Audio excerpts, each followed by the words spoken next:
appendix for the diving part. Let's see if I can find it in here.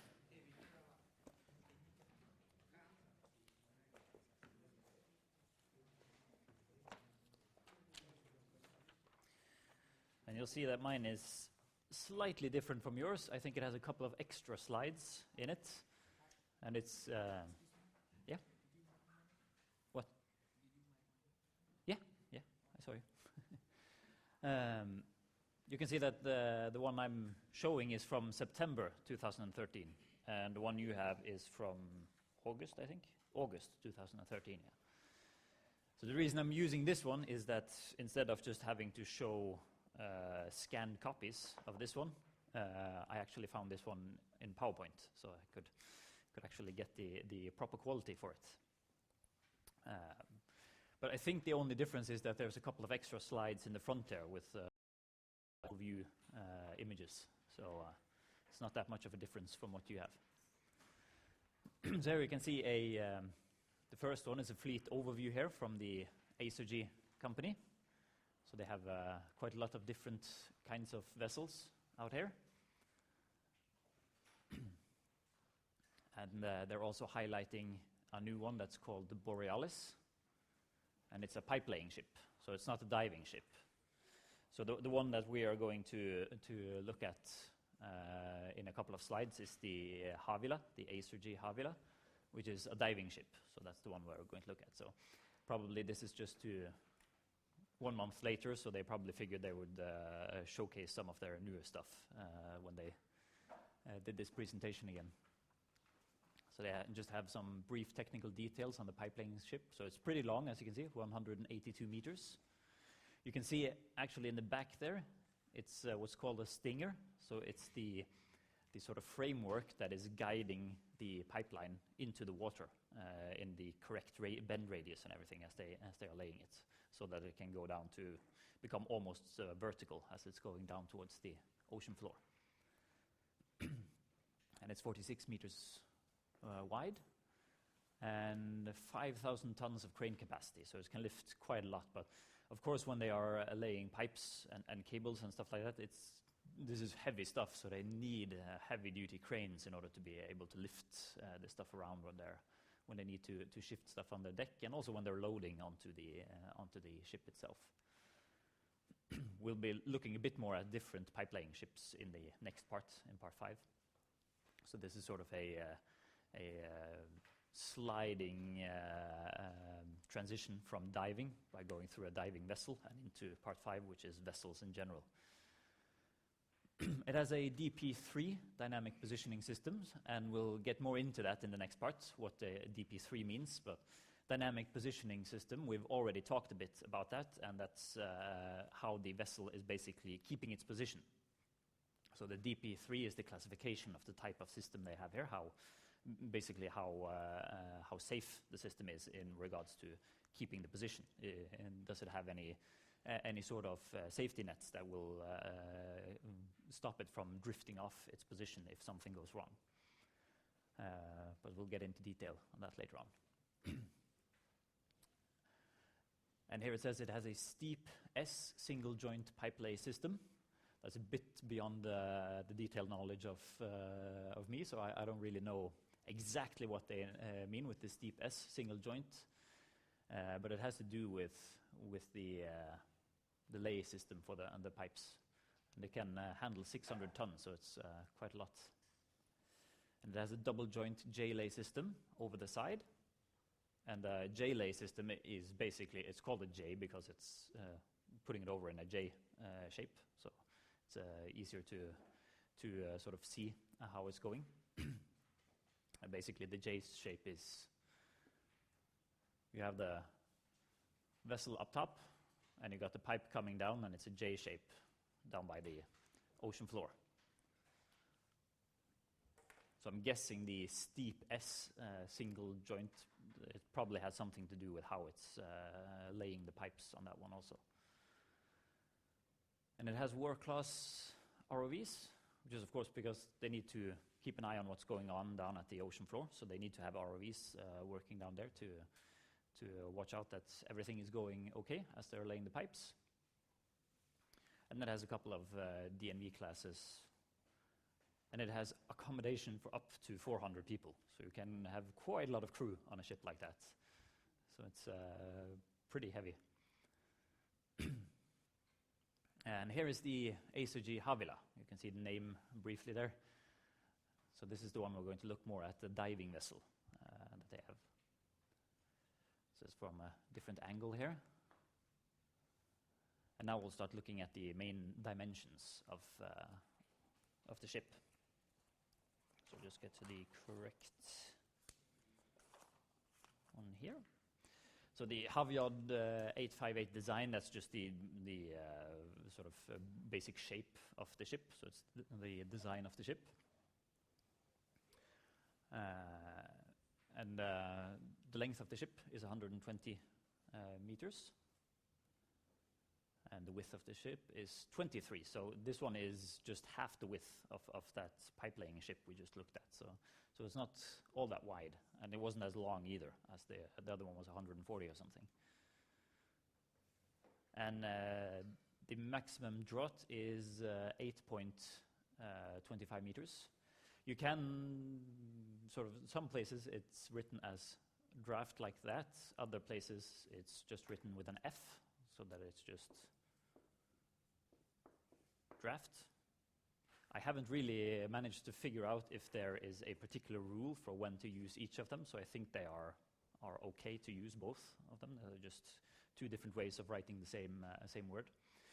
The draft, we'll also get into that a bit later on in part 5, but the draft is basically from the waterline and down to the bottom of the ship. So it's basically how deep in the water the ship is sitting.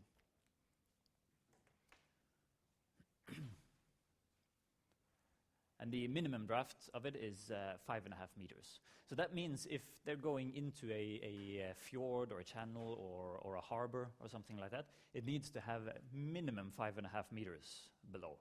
I personally would have had more than 5.5 meters just to be on the safe side, that you wouldn't put it on shore there. So it needs quite deep harbors in order to dock there.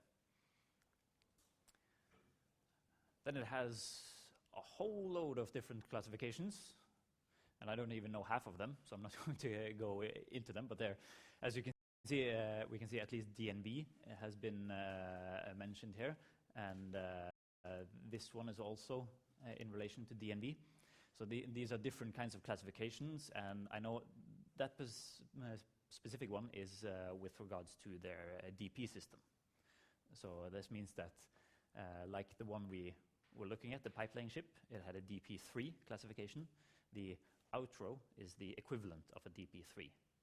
It's just the DNV system instead of the other system, so that this one also has a DP3 classification, which is the highest classification of dynamic positioning, the one where you are most safe in keeping a position, which of course is very important when you have divers working down there. You don't want to suddenly start drifting off position there. And there are no tanks containing hydrocarbon in contact with the hull.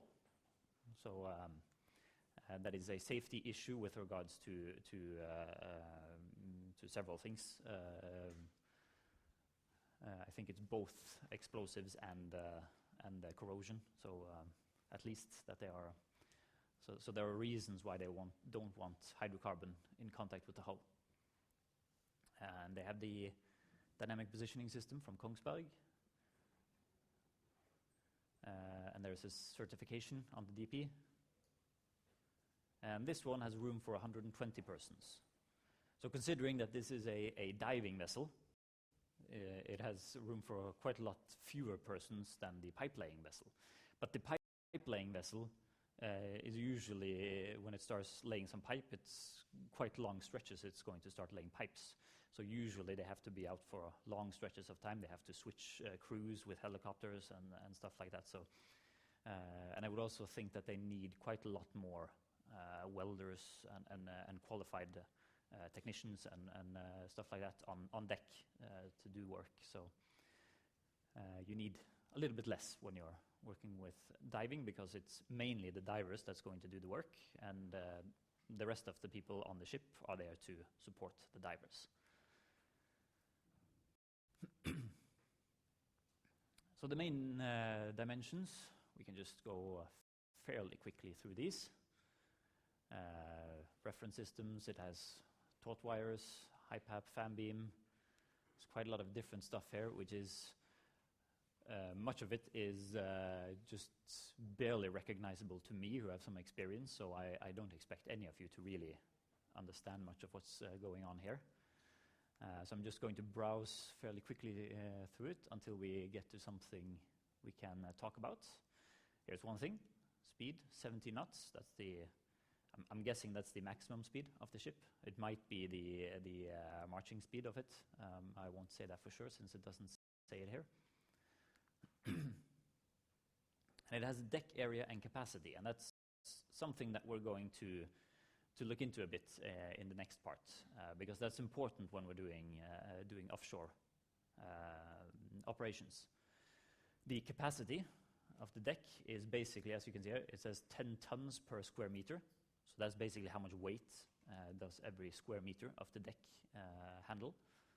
And the deck area is, of course, how many square meters of area do you have available to place down equipment on. And that's important also in a diving vessels, because if they are going to install a new module or something, the module can have quite a large footprint in square meters on the deck.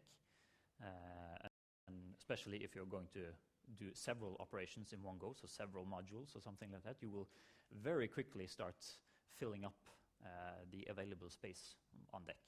So it's something that we are going to look more into when we are looking at vessels in particular.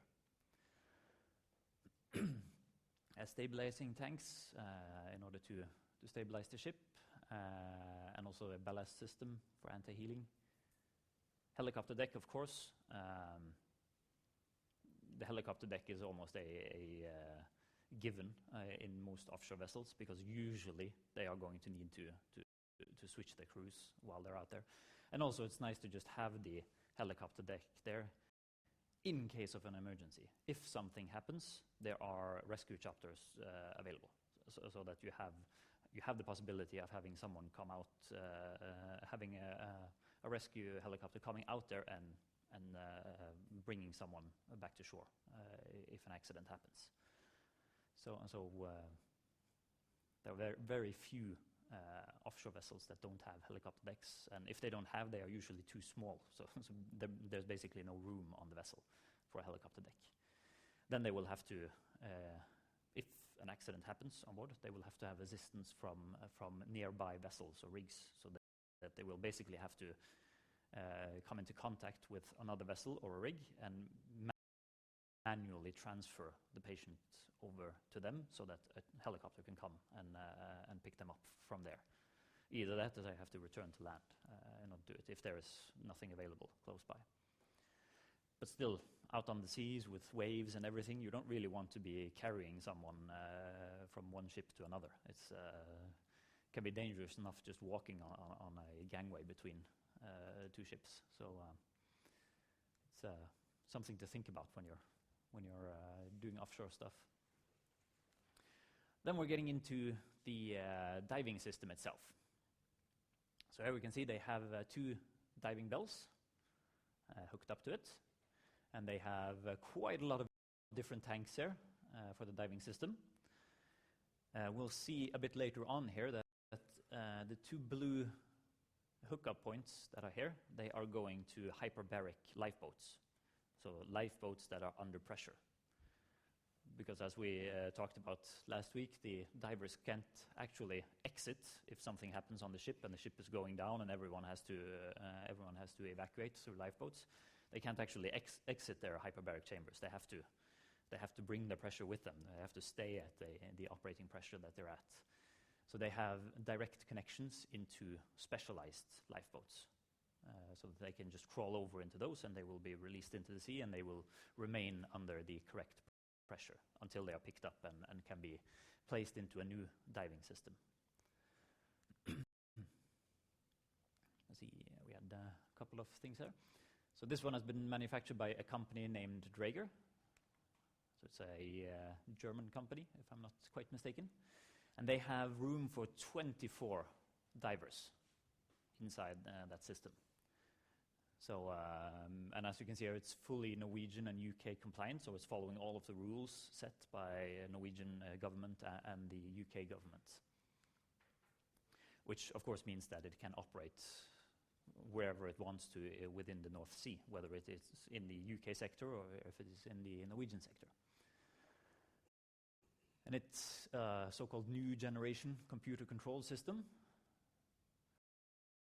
And it has the diving bells are designed to be able to launch at a significant wave height of 6 meters.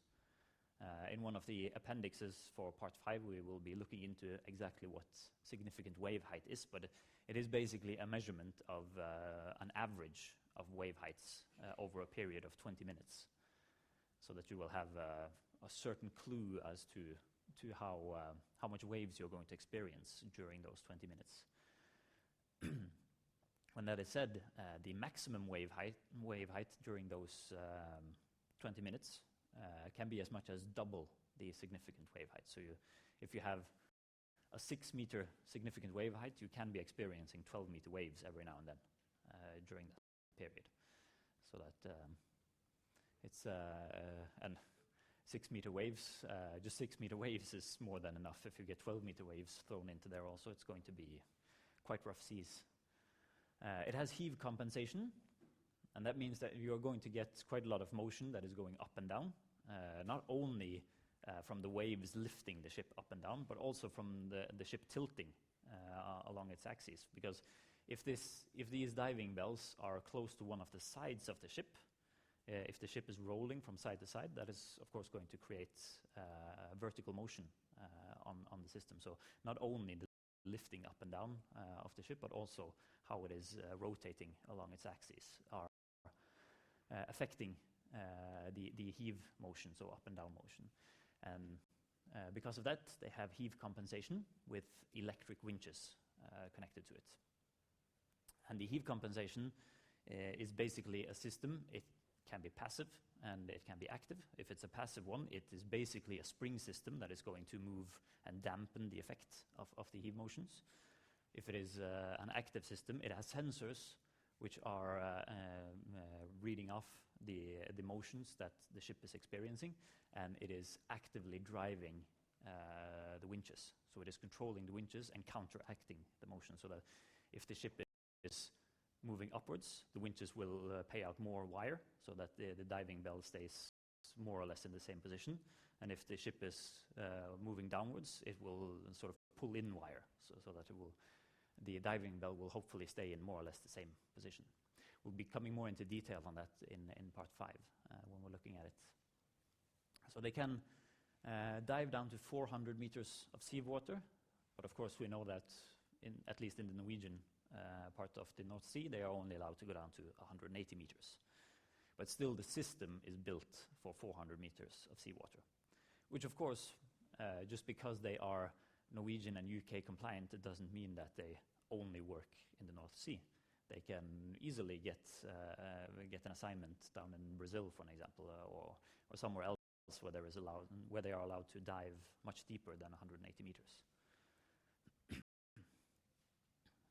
I'm a bit unsure how the rules are there with regards to the nationality of the divers, if that comes into play with regards to how deep they are allowed to go, and also the nationality of the ship itself, if it's registered in Norway.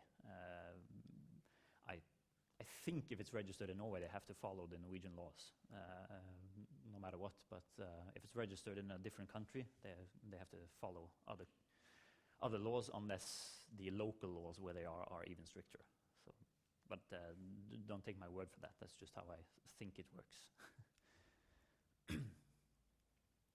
So, as I mentioned a bit earlier, they have the hyperbaric lifeboats hooked up here, and each of the hyperbaric lifeboats can fit all of the divers inside the system, so that they don't have to split off and know which 12 divers have to go in that lifeboat and which 12 divers have to go in that one. They can all fit in one, so they just have to run for the closest one if there is an emergency. So that's That's a lot more than what they had on the Titanic, where they didn't have half the lifeboats they should have had. So we have come a long way when it comes to safety aspects. And as you can see, they have quite a lot of gas storage that they can have. So this, they call it under-deck gas storage, so I'm guessing it's stored somewhere inside the vessel. And 36,000 cubic meters and under pressure, so that can be quite a lot. I don't think they mentioned what pressure they're storing the gas under, but I would guess that it's a couple of 100 bars or something, so it's going to be quite a lot of gas they have. And they have two-level chambers, so I'm guessing that's the fact that these tanks are on two different levels.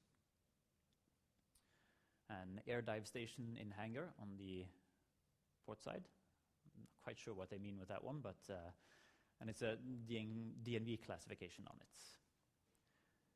And it's designed for 3 split-level operations plus decompression, so that you can have 3 different diving crews working, and you can have 1 crew that's being decompressed, so that you can rotate your shifts quite a lot. So if you have, that would basically mean 4 shifts of divers in the system. So you can have 1 shift that's going off leave. They're going to be flown home and be with their families and whatever. So they're in decompression, being decompressed back to normal atmospheric pressure. And you have 3 other shifts that are working. And no, you have 2 other shifts that are working while 1 is being decompressed. And as soon as they are decompressed, you can then get a new 3rd shift in and start compressing them. And then you can run with, for example, if they're working 2 weeks in a row, then you can have maybe a 5-day overlap on each shift, so that every 5 or 6 days you are decompressing 1 shift and putting in a new shift, so that you are continuously running new divers into the mix there. So it's a good way of getting all of your money's worth on a ship like this, which really is dependent on the divers in order to make money. And as we can see, 2 diving bells, and each of them is 8.3 cubic meters. If you start doing the math, that's really not a lot, so they don't have much space when they're sitting in those diving bells. But still, the main point with the diving bell is just to be lowering them down and lifting them up. So they're not supposed to be super comfortable inside the diving belt. They're supposed to sit there and wait until they reach the operating depth where they are going to perform their work tasks, and they're going to sit there and wait while they are being pulled back up. Then they have 2 main wet pots with shower and sanitary facilities, so I'm guessing their pots is probably the nickname for these tanks that they're living in. So two of those tanks are basically showers and toilets, so that they can have the necessary hygiene while they're in there. If they didn't have that, I wouldn't have think about how it would smell in there with 24 people locked in a tight room like that. It'd be nice to have a shower every now and then. And they have 4 living chambers, each with its own small wet pot. So I'm guessing that means that they have a small toilet connected to each of the living chambers. And 4 sleeping chambers. So those are the ones that are lower down. So I'm guessing that's probably in order to be able to separate them a bit with regards to noise, so that it will be easier to actually sleep in the sleeping chamber while there are people upstairs and relaxing after a long day at work. But you can imagine that they have 4 sleeping chambers and they have 24 divers, so it's going to be cramped in each sleeping chamber there. So here we can see a cross-section of one of the living chambers. So here's one of the hatches that can be opened up. That one probably goes down to one of the sleeping chambers. And there is the toilet that's in connection to it, here is the sort of living room part with a couple of chairs and a sofa sitting group, and then they are connected to the rest of the system. And here we can see one of the sleeping chambers, and then they're going to cut it in half so that we can see inside. So they have basically bunk beds that they're sleeping in, and I'm guessing either that is a bed or it's just a bench where they can sit and get dressed and anything like that. So I'm guessing they probably don't have that part in the wall that's facing us. They probably just have 2 racks of bunk beds, most likely. So every sleeping chamber is divided into 2 sleeping compartments to avoid disturbance between shifts. Yeah, so they actually have these walls between here so that they are disconnected from each other, so they can close the door and sleep fairly quietly. They have ergonomic chairs, so they're comfortable chairs, in other words. And they can make use of the bench when they're in there. An entertainment system inside each of the chambers, so that they can be in their beds and watch TV if they want to. So they don't have to sit in the living room and watch whatever movie everyone else is watching. They can sort of pull back and have some own time, so just relax alone. So a lot of people that really need that in the evening. And here you see a picture from inside, so it's really cramped. I think I would have been claustrophobic if I was supposed to work in something like that. And here we have the diving bell with a cutout of the diving bell, and you can see the human dolls that are put in there. So there's really not much space inside there. You're basically sitting with your knees touching each other. It's that cramped in there. So you can stand up. You can see there's enough height to stand up while you're inside. But you also have to consider that they have quite a lot of gear on when they're in there, because they have the diving gear on. So they're going to take up a lot more space than what you normally do. They're not in there in their regular clothes, so it's going to be pretty tight. And here's a picture from the fabrication of the diving bells. So it doesn't really tell you all that much, but they're basically welding it together. And there's a picture of, I think it's a mock-up, so it's for training, because you can see the valves and everything here, they're not actual valves, they're just printed sheets of paper that have been taped onto the wall. So I think it's for training purposes, so it's probably on land, this one. And there's the finished diving bell, I think, or I'm not quite sure if it's completely finished, but it's almost at least. And they, of course, need to have a system for handling the diving bells. They need to be able to get them into the water safely. They can't just drop them into the water. They have living humans in there, so it's going to mess them quite a bit around if they just drop them. So they have to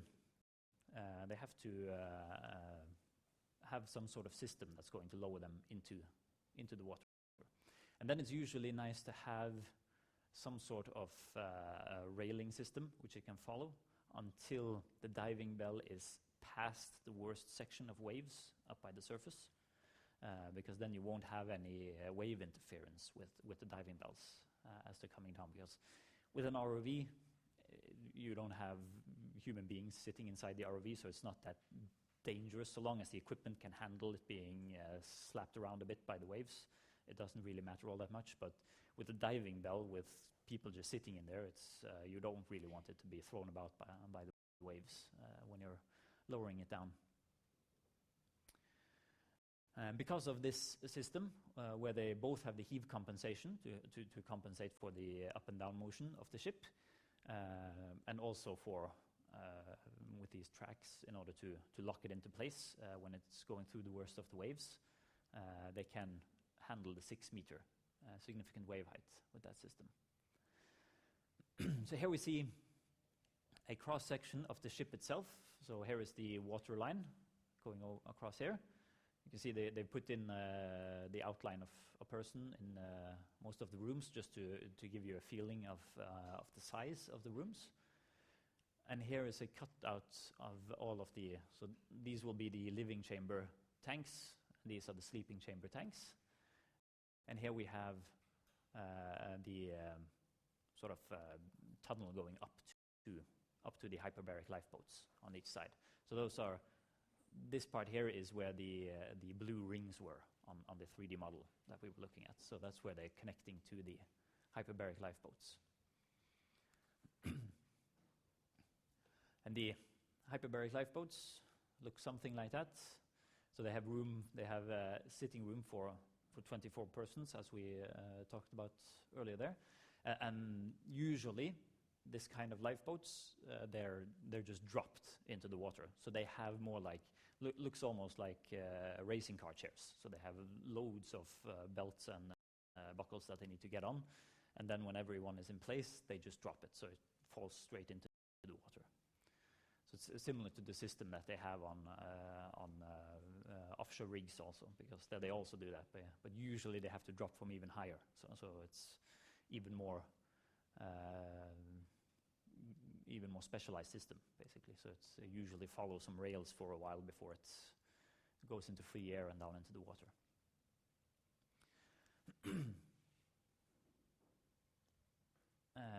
And then we have a search and recovery vessel, basically rescue and recovery vessel, which is, I'm guessing, built and designed to pick up this kind of hyperbaric lifeboat, so that they can put them over into another pressurized system, so that they're not going to have to stay in the lifeboat while they're being transported back to land, so they can actually come out of it. So that they can pull in the lifeboats, and then they have a control room where they can hook up everything. So, and with the control rooms for the diving systems, you usually have the traditional control rooms where you have loads of analog dials jumping up and down, showing different pressures and temperatures and everything. But with the more modern kinds, you basically just have computers that are doing everything. So there's most of the pressure readings are done with pressure sensors instead of pressure gauges that are hooked up. So in traditional systems, you had the pressure gauges. You needed an operator to physically see the pressure gauge and see what value it was giving, and then they had to physically operate a valve in order to correct it if it was wrong. But with the modern systems, you don't really have to physically see it, because you have a computer that's reading off the values, and if the values aren't within certain parameters, it's going to send signals to a solenoid valve, and the solenoid valve is going to open or close. So it's a lot more a quicker system, because you're not waiting for this guy to actually notice that there is something wrong somewhere before he starts fixing it. So that here the system will automatically react as soon as something is out of bounds with the values. So there's a schematic buildup of the conventional pressure gauge system, where you have just the direct manual control going on, while with a pressure sensor instead of a gauge, you're sending electrical signals to a computer. The computer is showing it on a display in the control room, as well as logging it onto a hard drive somewhere, and it is performing corrective actions as soon as they are needed. So you don't really have, although you can watch the values on your display, you don't actually need to react whenever something is wrong, because the system has already started reacting. But then you also have the possibility of doing remote controls, so that you can look at what's going on, and if you, for some reason, want to counteract what the system has decided to do, if it's a very experienced operator, you might have a gut feeling that something isn't quite right, then you can remote control it and basically just manually type in what you want, and it's going to be executed.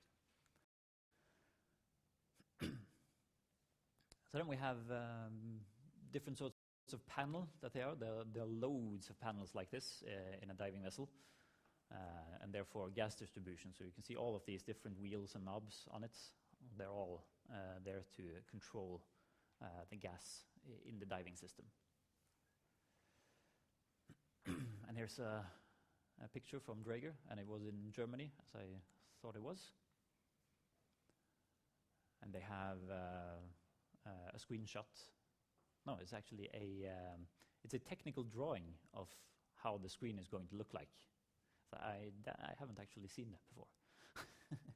But you can see they have a title field and everything down here. So it's a technical drawing of the layout of the control screens of their system.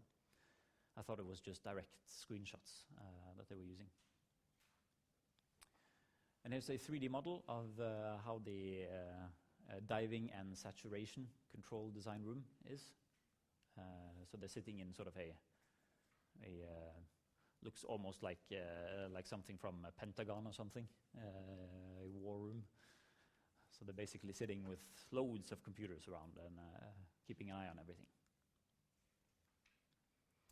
Here's a 3D model of the insides of the ship. So they've stripped off the hull of the ship and the structural parts. And here's just, so here we have the diving system inside there. There are the tanks. And this is probably the gas storage area, where you have all of those thinner tanks. And you have all of these connection points all over. Loads of pipes going along the entire ship. And they've been using this system to do hot tapping with divers, so not a completely ROV-driven operation, but actually using divers to run hot tap connections. And if you remember, hot tap connections are when you keep having oil and gas flowing through the main line while you are actually welding a new connection line onto that main line. So there are automatic systems for this now, but there are also diver run systems. Yeah, that was basically what I just said. And the reason why they used divers to begin with here is, of course, that they needed a dry habitat. So an ROV couldn't actually come in there, but with the newer parts done on deeper, greater depths than 180 meters, then they, of course, need to use fully automatic systems. But this one is useful so long as it's not deeper than 180 meters. And you can use it both on oil and gas pipelines, of course, and it was first used in 1994. So it's quite a long time since they actually did this the first time. But the newer development is to get it done automatically. We'll just do this slide finished, and then we'll have a break. And they've done 7 of these successfully. So I'm guessing that's 7 out of 7 successfully done since 1994. So it's not all that often that these hot taps are being done, but that's just by the Acergy company. So you have other companies performing this also. There's a couple of pictures from inside the dry habitat when they're connecting to it. And that was actually the last slide. So then we'll do a break, and we'll start on part 5 afterwards.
Right, then we'll continue.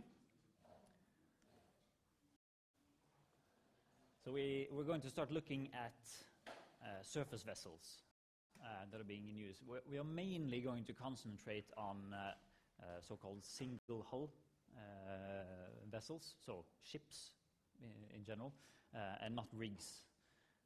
We're going to look a little bit at rigs every now and then, but we're just going to briefly look at them, and we're going to concentrate on ships. The rigs, as we've talked about earlier, are usually what's called semi-submersible, which means that they can pump the water out of the ballast tanks and rise up quite a lot, so that they basically have two hulls, which are what's called the pontoons. And they use this when they are transporting themselves to and from locations, which is usually very slowly. So they can't really get much speed when they're moving. But the advantage of using a semi-submersible is, of course, when they get to wherever it is that they're going to work, they can fill ballast into their tanks, and then they're going to sink down, and then they're going to have quite a small amount of area that's in contact with the surface of the water. So if you're sort of doing a cross-section through the entire semi-submersible, exactly where the surface of the ocean is touching it, then you will get a very small cross-sectional area, because it's mainly just going to be these legs that are going up. And it is this cross-section that affects the heave motion up and down. So that means that they aren't that much affected by the heave motion compared to a regular ship, which has a much larger area there. But we're getting into that in a bit also.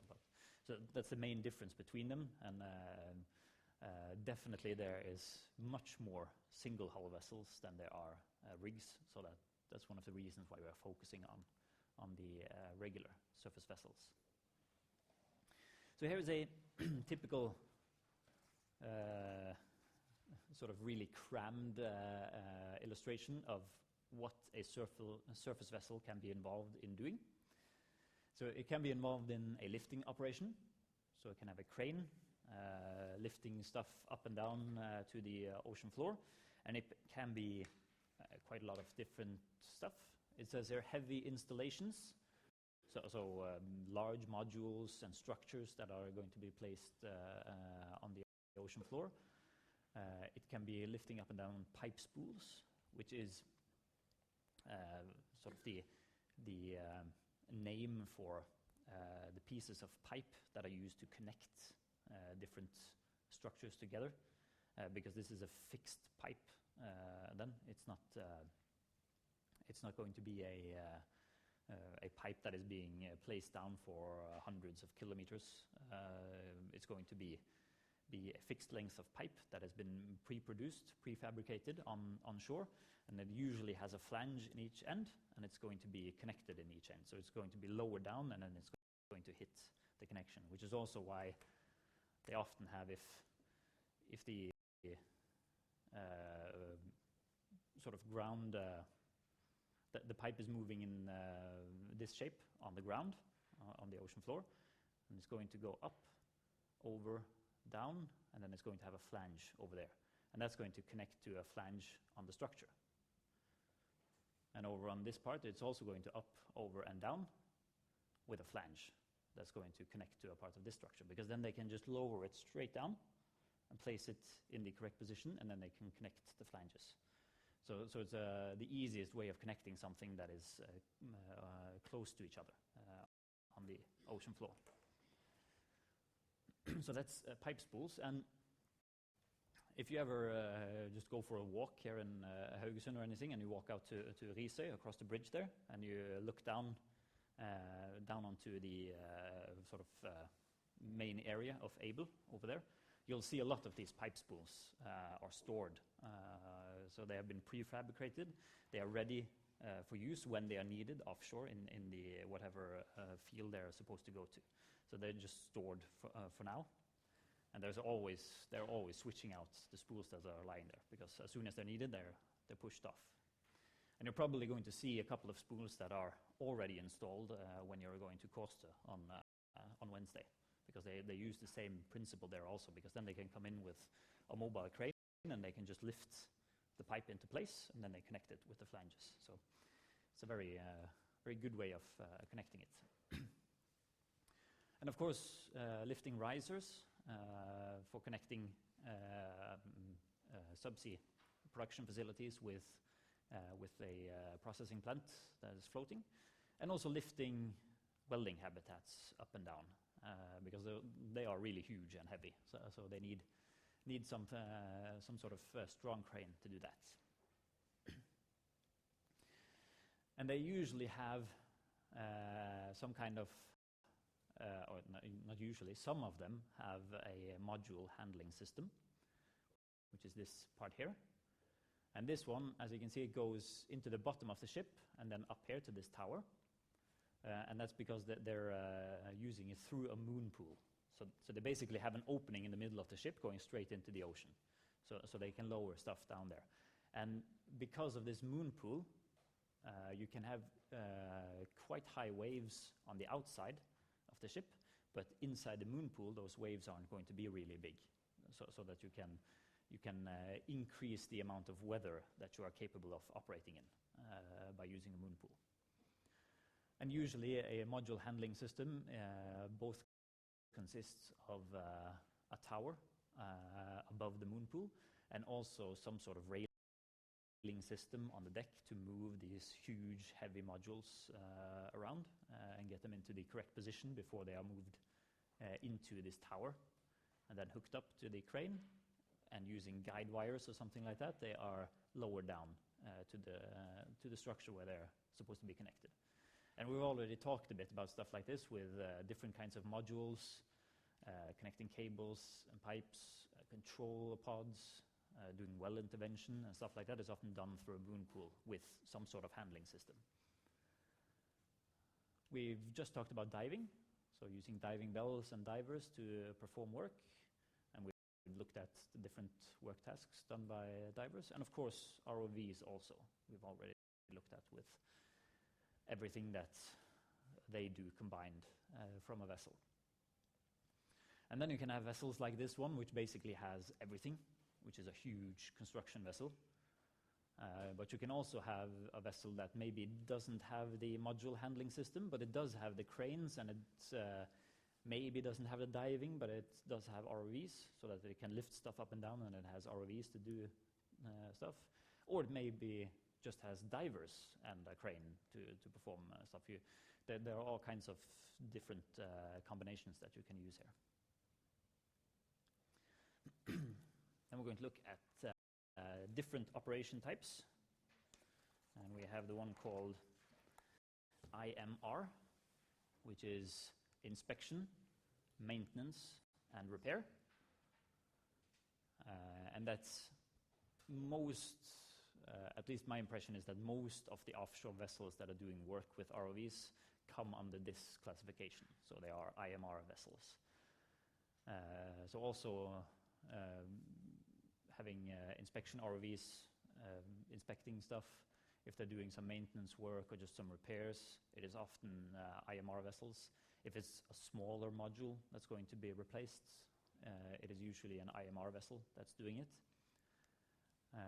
And then you have the next class of vessels, which is survey vessels.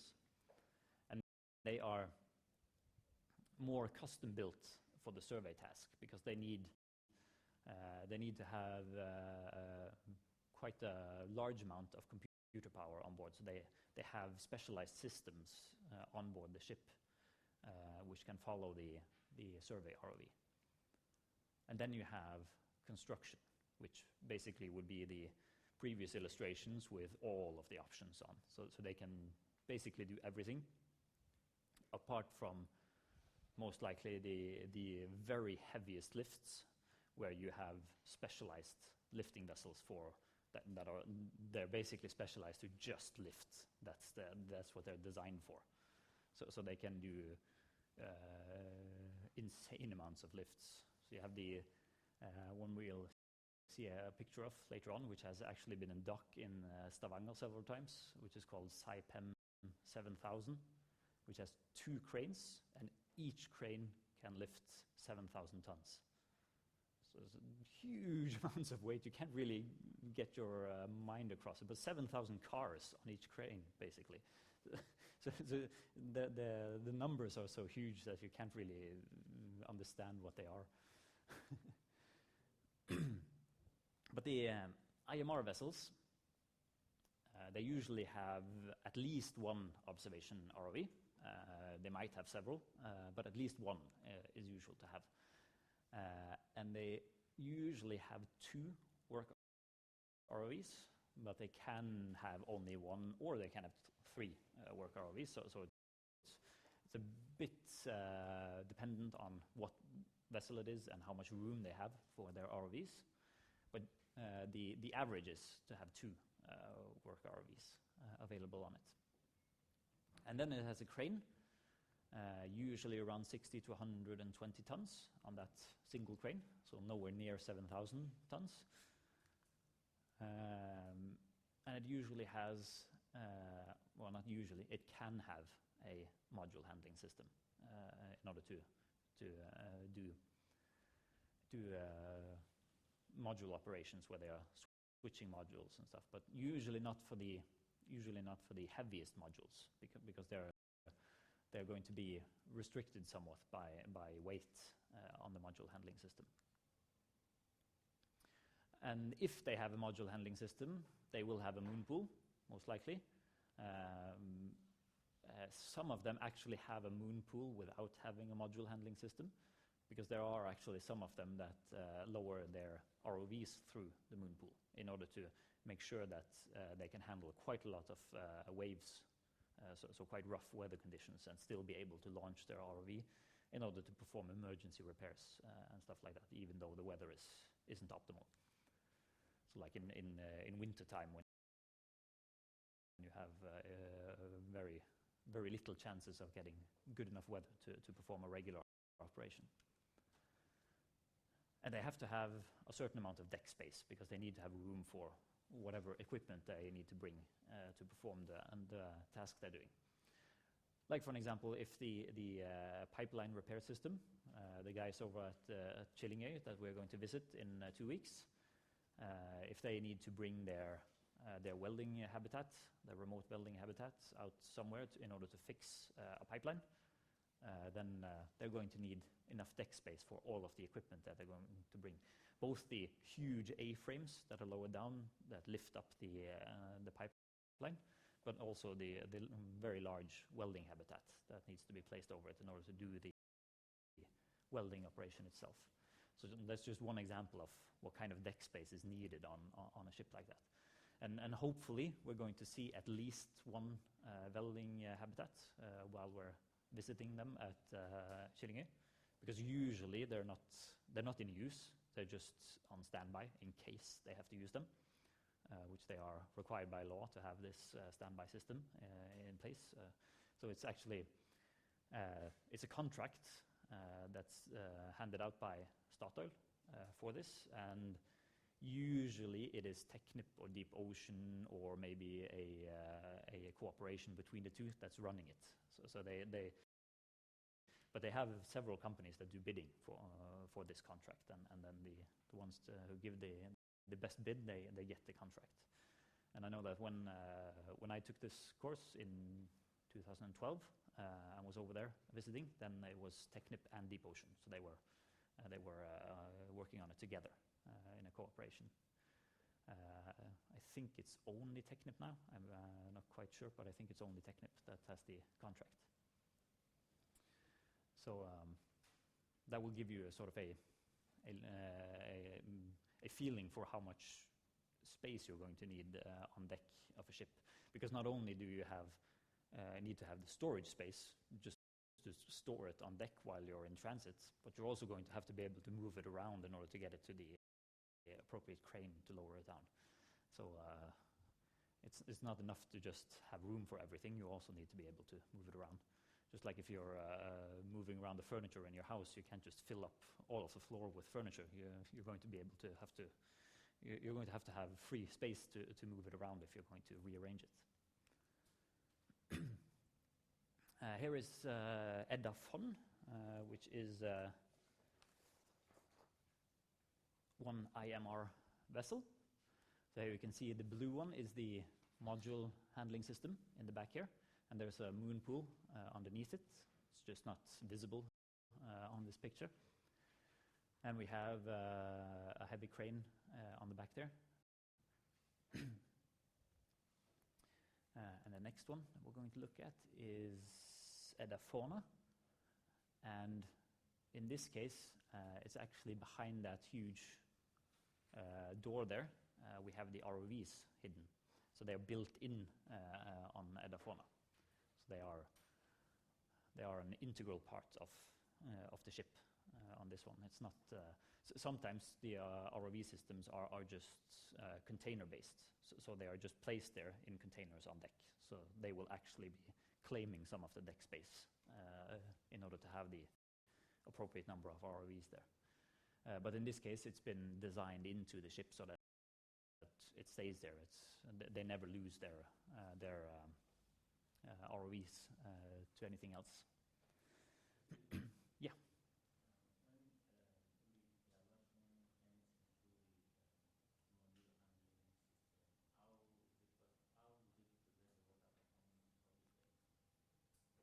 You're thinking here in the moon pool? Yeah. It's the same reason that it's not sinking from just by being there. It's the buoyancy of the ship. So if you're buoyant enough to float in water, you're buoyant enough to have water in your moon pool also.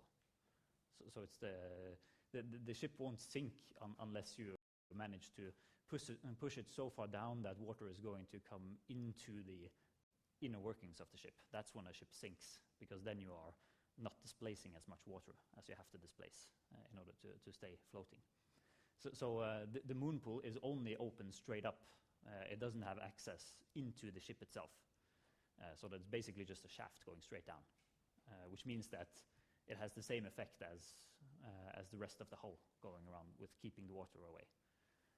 So the buoyancy of the ship remains the same. And the moon pool is open at all times. They just have a hatch going over it so that they won't fall in when they're working on deck. So it would basically be the same as if you were looking at the rear part of the ship, because some of them have, if we look at it from the top, we'll have a ship like this, and some of them actually have it like this instead. So they have sort of an opening in the back. And it will be the same having a moon pool in here. It will have the same effect as having this opening here, because you won't sink from it. Basically, if your water gets through a hole here and into the internal parts of the ship, that's when you're going to sink, because that's when you won't be displacing water anymore, because the water will be filling up all of the volume inside of the ship instead. So then the weight of the steel of the ship is going to be too much, and it's going to sink. Was that a good enough answer for it?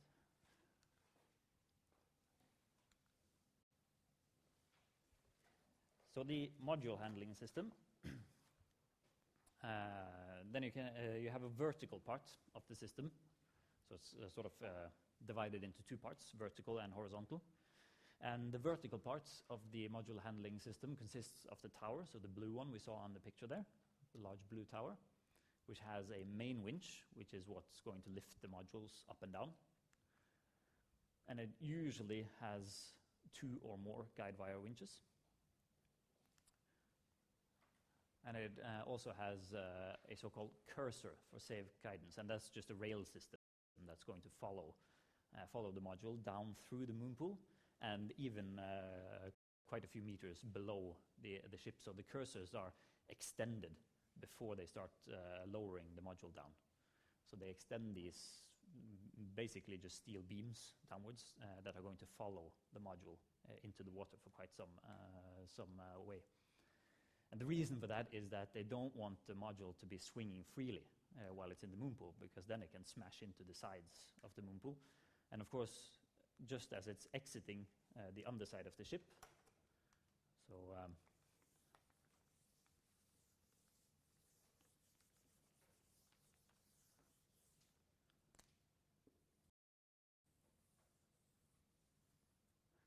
just as it's exiting from underneath the ship through the moon pool, you really don't want it swinging back and forth and sort of slamming into the bottom of the ship either. So that's why you have these cursor beams that are extended down from the tower up top here. So they're extended down here, and the running tool for the module follows these beams somewhat down into the water, so that it's completely free of the ship before it's released from the cursors. And of course they have the moon pool where they're lowering it down through. And then the horizontal part of the system consists of rails on the deck. And the rails have hydraulic push and pull units, so basically almost like small railway trolleys that can move around the modules on the system, so they can push and pull them along the rails and move them from, if we're looking at the ship from the top, if we have a module located over here, and we have the module handling system on top of the moon pool there, then you would want to move the module over here on the rails, and then you would have to connect them onto a different set of rails and move it in under the module handling system, so that you would basically more or less like moving railway carts around. You would be moving the module along the rails and in under the module handling system, where you can connect the winch to it. So we'll see that a little bit in this system, where we have guidewire jibs up top here. So we see, in this case, we have 4 of them, one here, one there, and one over there, so one in each corner. And they control the guide wires so that they're in the correct position while they're down in the moon pool and going all the way down to the ocean floor. Then we have the cursors, and they are, you can just barely see the top of the steel beam here, and you have another one there. It looks like they only have cursors on one side in this module handling system, but these are the steel beams that will be lowered into the moon pool and somewhat down below the vessel. They have a main winch over here, so that one will be connected through sheaves to the top here and is going to be connected to the top of the module, lifting it up as soon as it's been moved into the module handling system. And here we have the moon pool itself. It will be below this hatch, so that there's a hatch resting on top of it, so that none of the people working on the deck can fall into there, and no equipment can be lost down there or anything like that. And also so that you have rails going all the way in there, so that you're going to safely move your module all the way in.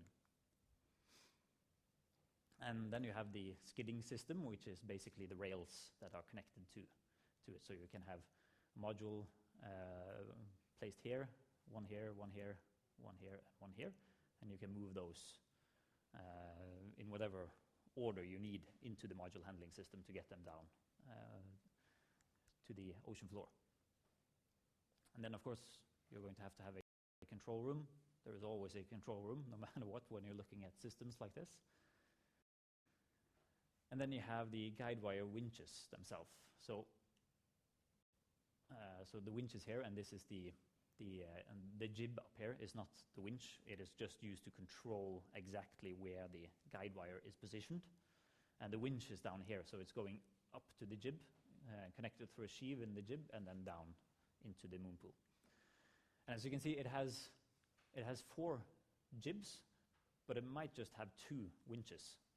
And that would mean that if it only has 2 winches, each winch will be connected to 2 of the jibs, so that they will have be connected on the same side. But usually, most modules require only 2 guide wires in order to be placed down. So usually, it shouldn't be necessary to have 4 in there.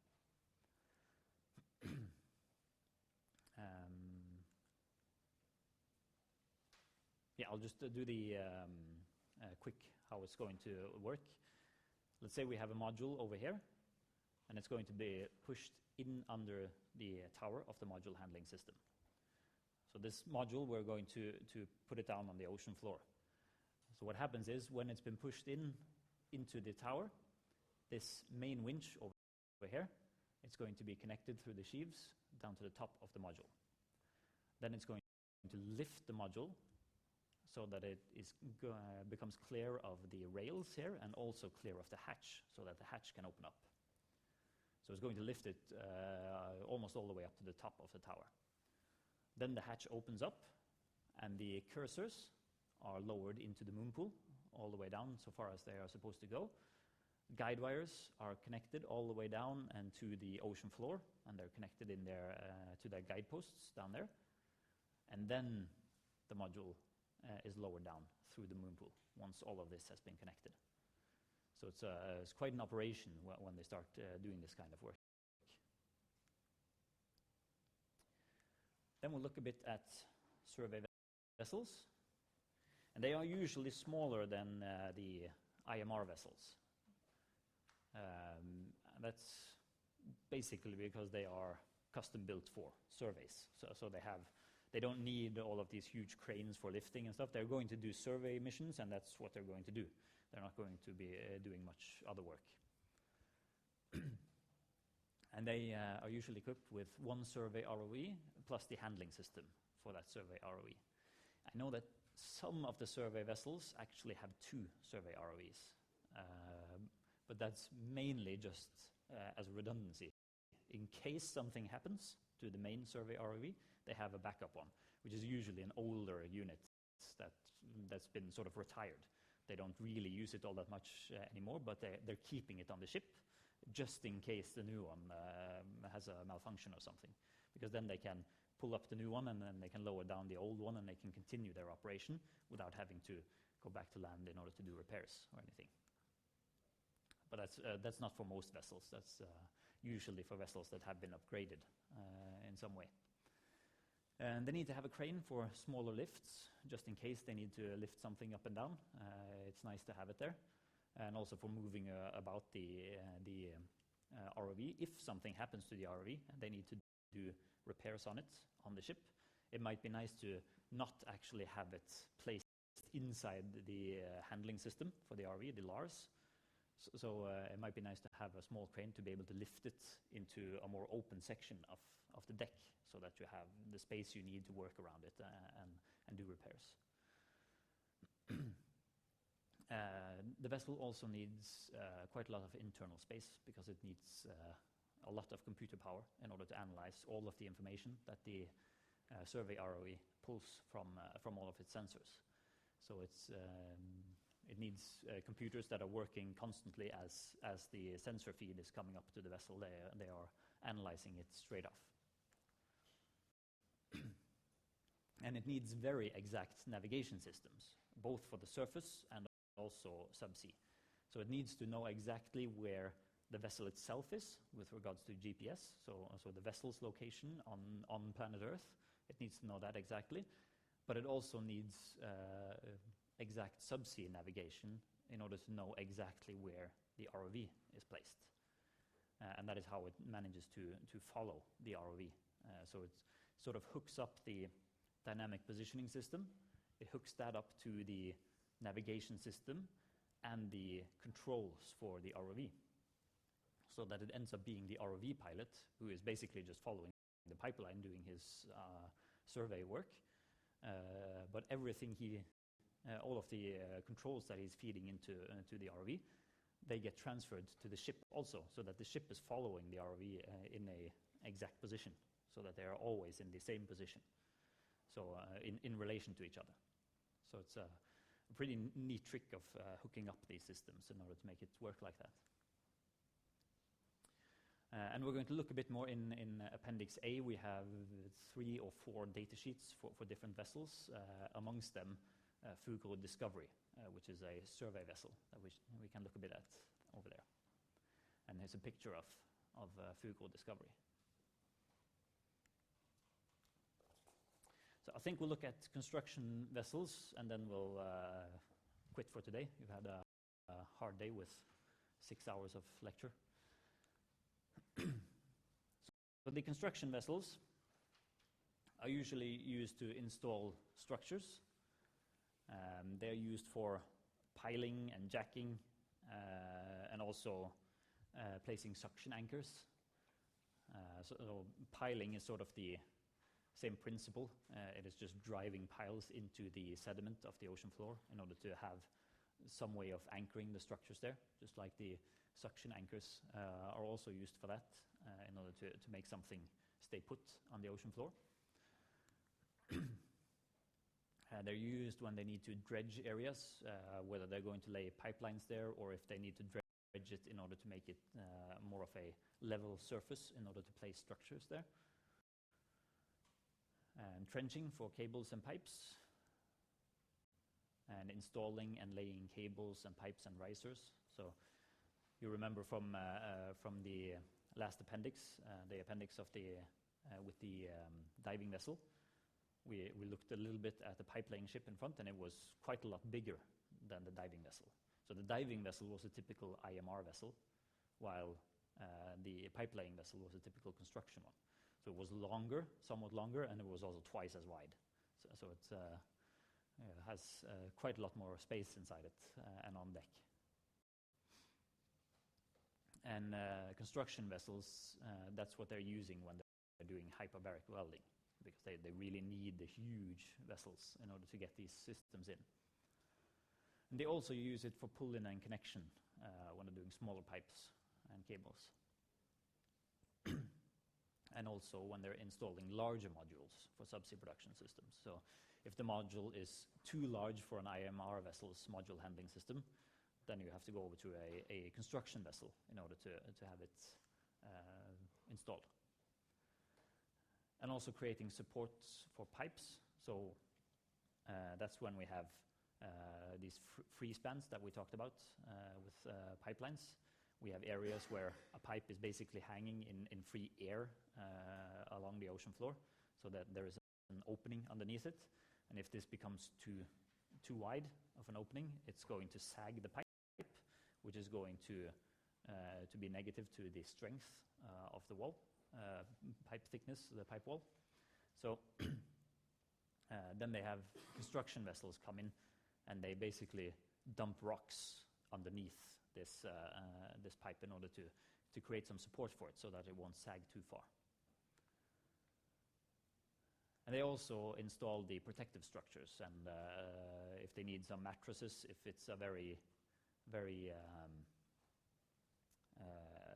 soft seabed, and they need to place mattresses there in order to have structures placed on top of the mattresses, they also use the construction vessels, because those mattresses can be quite large and heavy. And of course the rock dumping is in relation with the support for pipes. But they also use rock dumping in order to cover up pipes in areas where there is trawling and stuff like that. If there is a section where they would really prefer the pipe to not be exposed to external forces, then they can dump rocks on top of it in order to keep it safe. So there's a typical construction vessel, pretty huge when you start looking at it. And with this one, it has a pipe spool. So this is a riser pipe spool that's connected in here. So it's hanging from a winch here and from the main crane up here in a lifting arrangement there. So this is the spool hanging down there. And what this one is doing is it's lowering down the spool. So it had it in a horizontal position up by the ship. So it's lowering it down in the horizontal position all the way down. And then when it's more or less down at the depth it needs, it starts pulling back up on the main winches. So it starts pulling it up while the extra winch on the side there is just staying in place, which means that this part of the pipe stays here while the rest is pulled up, so that they get it over in a vertical position. Because transporting it vertically on the ship wouldn't have been possible, so they couldn't have started off by lowering it down vertically. So they needed to do it horizontally, And then they can hook it over to lifting arrangements that are underneath the rig. This is the Statfjord platform, I think. It's Troll or Statfjord. I can't really remember which it is. Statfjord it was. So they connect the lifting wires here to lifting arrangements underneath the rig. So the rig sort of takes over the lift of the pipeline, and then it pulls it in and connects it into place.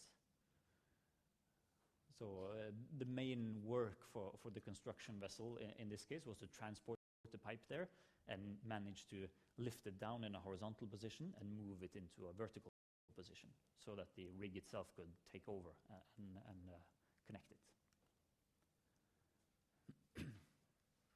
Here we have a view from above a ship. So this is the Seaway Pelican or something, I think it's called. Yeah, and it has a couple of different guide wires and so-called deck tuggers. And what they're doing is they're putting tension on wires onto this module here. So we have this square box is a module, and we have some pipe ends sticking out in all directions from it. So it's a fairly difficult to handle because you have so much parts that are sticking out in different directions. So they've connected these different guide wires to it, and they're putting tensions on these guide wires so that they're keeping it in the correct position. So that even though this main crane here is lifting it up, it's going to stay in this position. It's not going to start rotating once it's been lifted up, because it's being kept there by all of these guide wires.